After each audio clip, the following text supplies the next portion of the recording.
Hey everyone, David Nielsen here with Platinum Idaho Real Estate. I wanted to just take a quick moment and send out this message to our clients to let you know that we, like you, are all very concerned about the current situation with the new coronavirus.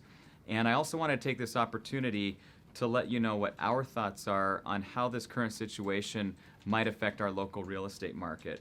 And I know that it's been quite a while since I've done a video market update because the market's been very busy. But I'm going to back up right now to the end of February of this year so that I can share with you some of the numbers that illustrate what our current housing market looks like. And to start off with, I'd like to take a look at existing construction or existing home sales in Ada County because the prices this year are 16% higher for existing homes than they were this time last year, so 16% higher.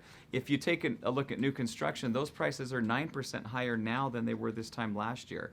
So prices are up, up, up, and overall the inventory levels are way lower than they were this time last year. For example, this time last year it was over 1,300 homes for sale, and now there's just over 1,000.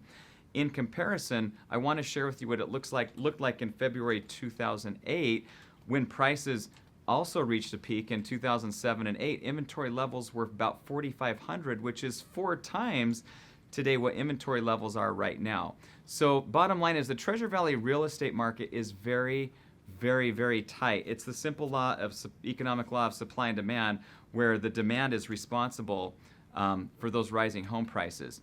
Now, we can already see the coronavirus is having an impact on travel, on retail, on hospitality, and not to mention the volatile stock market, which we know is largely based off of the public fear and anxiety. But what's interesting to note is that the recent dip in the stock market has nothing to do with the housing market, unlike 2008, because the situation in 2008 was that the housing market fallout was the cause of the stock market crash. So now we have a completely external factor, which is a kind of a surprise to us, that's responsible for this volatility in the markets, has nothing to do with real estate. So I guess the question is, what is the stock market and what is this stock market and economic volatility? What kind of an impact is that going to have on real estate?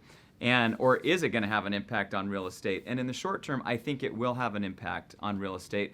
I don't know that we're going to see a huge decline in prices, but what happens in a situation like this is that people get fearful and they don't know what to do.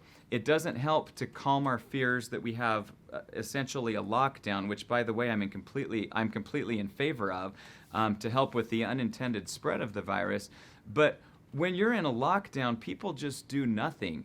And I think people may hold off on listing their homes for 2 to 3 weeks. I think some buyers may not want to even go in homes for fear of contracting the virus. And I think this deadlock is just really putting people in sort of a deer in the headlights syndrome.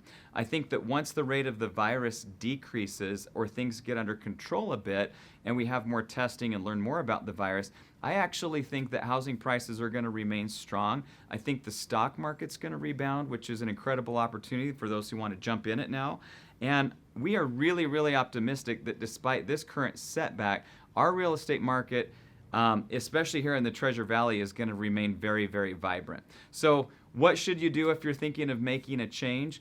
Well, here's something to consider. Most people looking to make a change in housing, they do so out of necessity. So housing is a need and not a want. So I wouldn't completely dismiss any plans that you may have had to make a transition.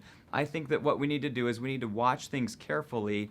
And I want you to know that rest assured, we're watching over price reductions, days on markets, those kind of statistics to keep a pulse on what's happening in our market. But I definitely wouldn't panic. I think things will return to normal, hopefully sooner than later. One of the things that we have going for us in a wonderful way is that interest rates are very low. In fact, they were super low about a week or two ago. So low, in fact, that the banks actually ran out of funds to supply those new mortgages and refinances. But they're still about 1% lower than they were this time last year. So if you're looking to purchase, it's a great time to buy. And you might have a little less competition as some people are maybe just choosing to sit still, stay home, not go out and look at properties.